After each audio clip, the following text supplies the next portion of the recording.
bringing you up to speed what's happening globally and in Nigeria. Thanks for joining me. We begin with Palestinians condemn Israel strike on Nuseirat camp. U.S. watchdog notes FBI missteps but avoids blame for January 6th riot. Indonesia's Prabowo balances between China and U.S. amid rivalry.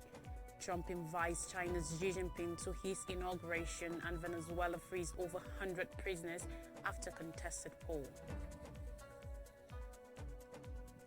On Israel-Gaza war, Palestinian authorities have said no less than 33 people were killed in an Israeli raid on the Nuseirat camp, refugee camp in central Gaza, as Israel continues to conduct devastating attacks across the Strip.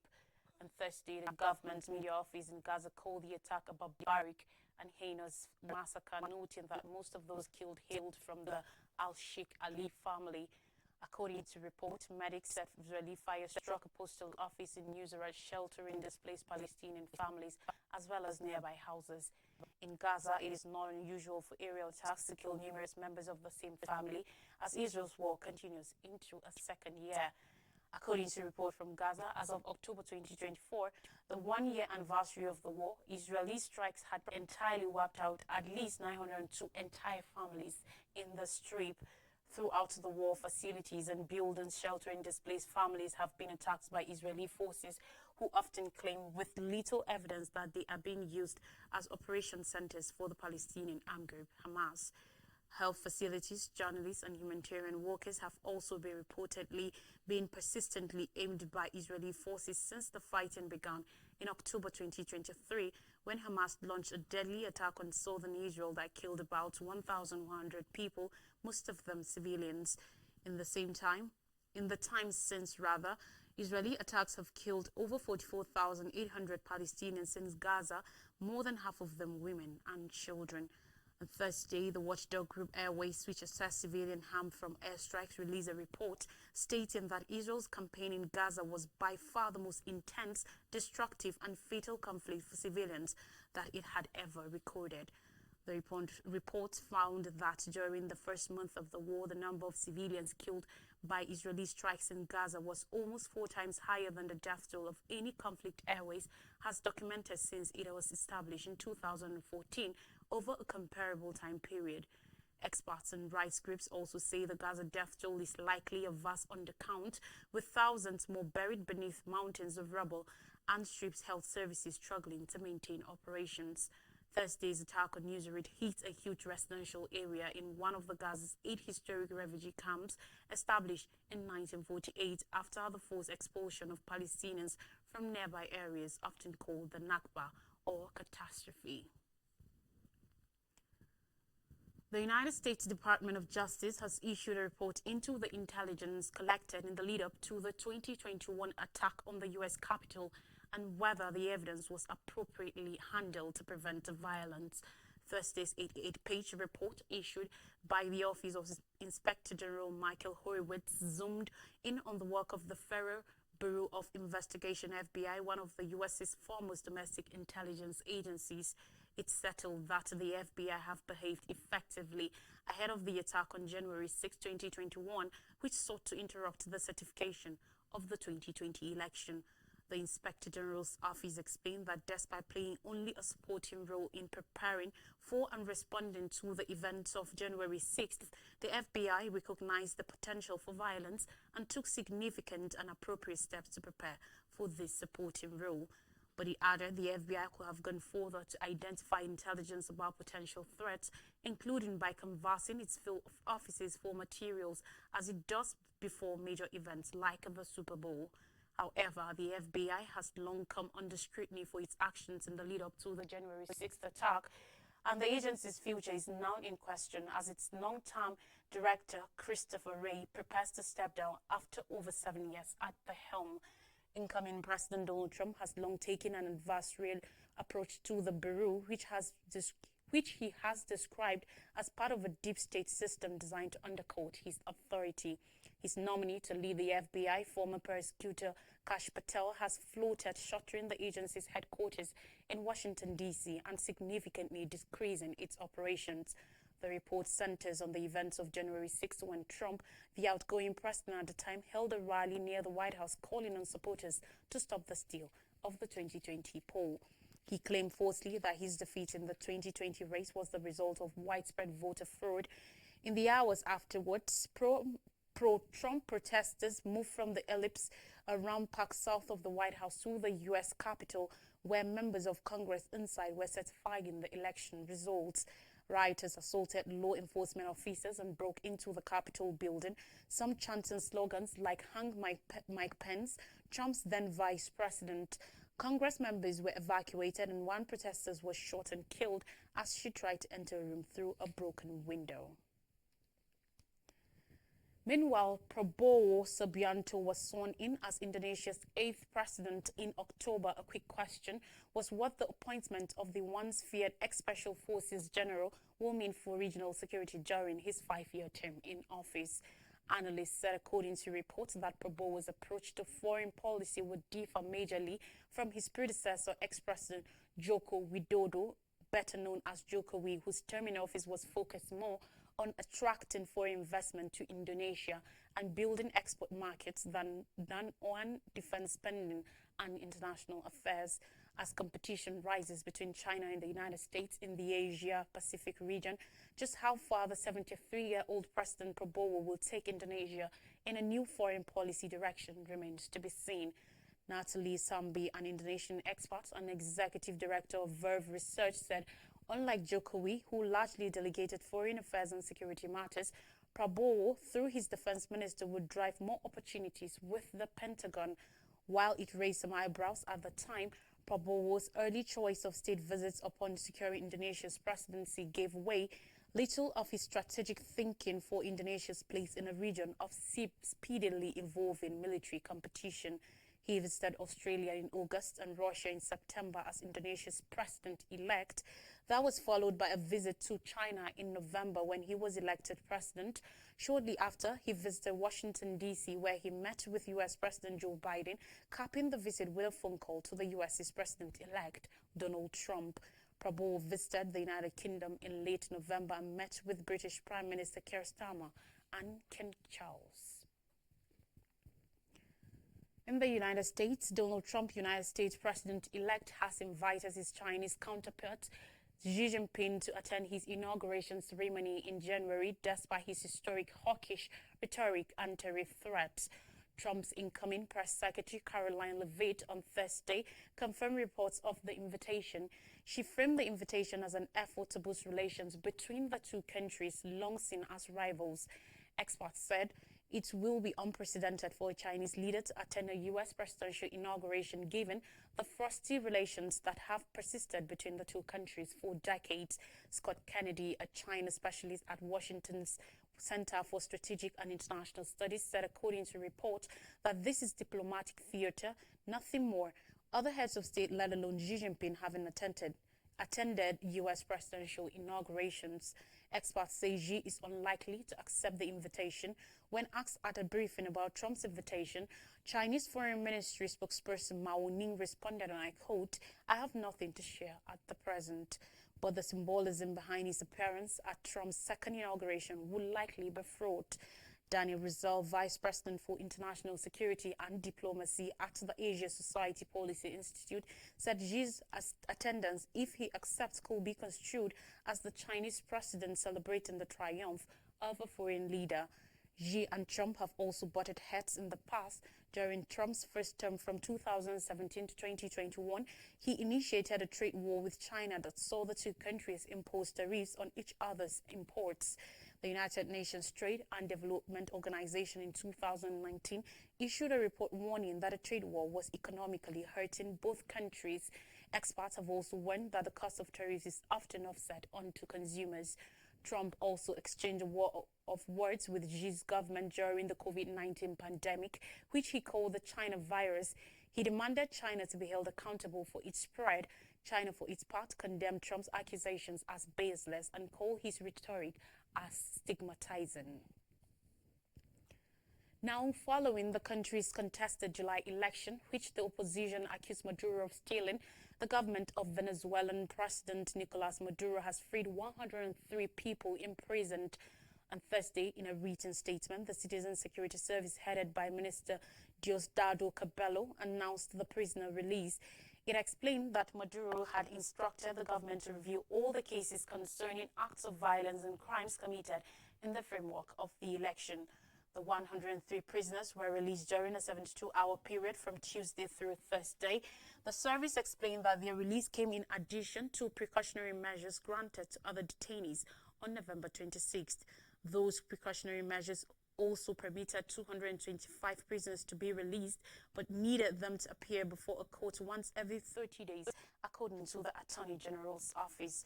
Despite suggestions, the government has refused calls from the opposition and regional leaders to release data that could validate Maduro's victory.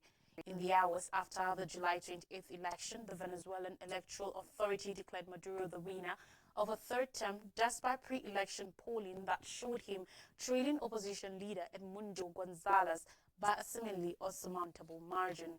But critics immediately seized upon the fact that officials in several key areas refused to release the paper voting tallies, a standard part of the election process in Venezuela. Thousands of protesters flooded the streets in cities like the capital Caracas, and the opposition released data it showed Gonzalez won handily. However, both the Venezuelan Electoral Authority and the country's Supreme Court, which critics say are stacked with loyalists, confirmed Maduro's victory, and the government responded with a harsh crackdown on both demonstrators and opposition members. At least 28 people were killed and almost 200 wounded as security forces clashed with protesters throughout the country. Government numbers indicate about 2,000 people were arrested. The opposition, which faced arrest and a series of candidate disqualifications even before the voting took place, has continued to face pressure in the time since. Earlier this week, an opposition party named Venezuela said the three of its regional leaders had been detained. Gonzalez himself fled abroad to Spain in September, where he was granted asylum. My departure from Caracas was surrounded by acts of pressure, coercion, and threat, he said at the time. On more stories, new president sworn in as Somaliland seeks recognition. The breakaway region of Somalia, Somaliland, inaugurated its latest president following last month's election, which boosts its quest for international recognition. This event happened just a day after Somalia and Ethiopia reached an agreement in Turkey to engage in technical talks regarding a dispute arising from a deal between Somaliland and Ethiopia. As the sixth president of Somaliland, Abdullahi set the record straight during his inaugural speech.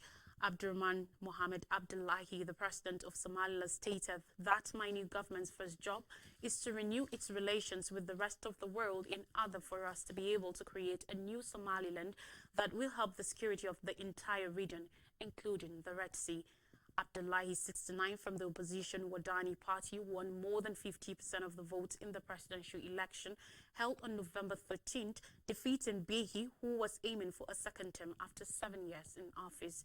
The Electoral Commission verified the results, stressing the significant voter turnout and the peaceful nature of the election as evidence of Somaliland's democratic strength. Richard H. Riley, the U.S. ambassador to Somalia, conveyed on behalf of the United States of America and President Joseph Biden and all of the American people, we want to extend to you our warmest congratulations on this event today. On behalf of the entire diplomatic service corps here in Somaliland, I can convey to you on their behalf their warmest congratulations as well. You have many friends in the international community. Somaliland declared independence from Somalia over 30 years ago, yet it remains unrecognized by the African Union, the United Nations, or any other nation as a sovereign state. Somalia continues to view Somaliland as part of its territory. Somaliland throughout the years has been praised for its stable political climate, which stands in stark contrast to Somalia's persistent issues with violence, particularly from the Al-Qaeda-affiliated militant group, Al-Shabaab. We take a breather now. When we come back, I'll bring you stories from Nigeria. Please don't go anywhere.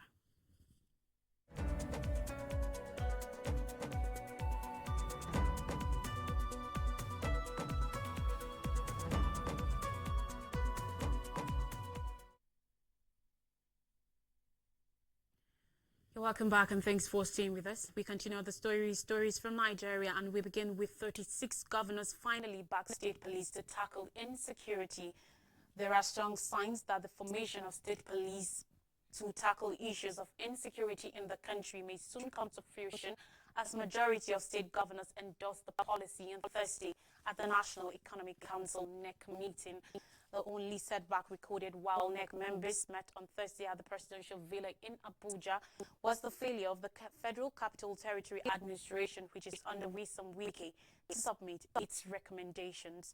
However, the meeting gave indications that final resolution on state police creation may come at the next meeting in January 2025. At the NEC meeting chaired by Vice President Kashim Shettima, Kaduna State Governor Sani confirmed that 36 states have submitted their recommendations with a majority of the governors in favor of the creation of state police. Sani assured that at the next meeting, NEC will take a final decision on the matter. Remember that an early meeting in November, Kwara, Kebbi and Adamawa were set to be pending in terms of submitting their positions on state police. The governor explained that the whole idea is to form a hub for culture and tourism as part of the Tinubu-led administration. Still on the news, Tinubu set to present 47.9 trillion naira 2025 budget on December 17th. President Bola Ahmed Tinubu is prepared to present the 2025 national budget to a joint session of the National Assembly on Tuesday, December 17th, 2024. Senator Godswill Akpabio, the president of the Senate, made the announcement during the Senate's plenary session yesterday. The president has informed the National Assembly of his intention to present the 2025 budget to the joint session on December 17, 2024, Akpabio stated. The proposed budget totaling 47.9 trillion naira was earlier uncovered by the Minister of Budget and Economic Planning, Senator Atiku Bagudu. Ahead of the president's presentation, both chambers of the National Assembly have approved the 2025 to 2027 Medium-Term Expenditure Framework (MTEF) and Fiscal Strategy Paper (FSP), which serve as the basis for the 2025 budget. Key parameters of the budget include oil price benchmark 75 per dollar per barrel, 75 naira per barrel crude oil production target 2.06 million barrels per day, exchange rate 1,400 to $1. And finally on the news, federal government says officials aiding local government fund diversion will face jail term. Yesterday, the federal government said it will initiate criminal actions against elected officials that conspire with governors to avert allocations intended for the 774 local government areas in the country. The federal government, through the Attorney General of the Federation and Minister of Justice, Prince Lateef Fagbemi's, said the decision was in line with the judgment of the Supreme Court that granted financial autonomy to local government areas. The AGF, who spoke at the 2024 Annual General Conference of the Abuja chapter of the National Association of Judiciary Correspondents, NAJUC, described the diversion of LG funds by governors as an impeachable offense. He said the federal government was aware that some governors have planted their loyalists in the various LGs through shambolic elections. Though the federal government could not interfere with the elections, with the local government election, it will, however, drag the elected officials to court should they mismanage funds released to them from the Federation account, according to the Justice Minister, insisting that it was the deplorable condition of many local government secretariats across the country that moved FG to drag the 36 state governors before the Supreme Court. The AGF said his office will not also falter to file another action to challenge the powers of state government to conduct aerial council elections. The CJN, who was represented by the Secretary of the National Judicial Institute, Abdulaziz Ulomo, urged journalists to avoid sensationalism in news reporting. She further stated concern over what she termed as trial by media, where premature narratives prejudge cases, sometimes infringing on constitutional rights. To refresh our memories, Palestinians condemn Israel's strike on Nuseirat camp. U.S. watchdog notes FBI missteps but avoids blame for January 6th riot. Indonesia's Prabowo balances between China, U.S. amid rivalry. Trump invites China's Xi Jinping to his inauguration, and Venezuela frees over 100 prisoners after a contested poll. That's all in the news. Thanks for watching. I am Lois Turaki. Have a beautiful weekend ahead. Bye.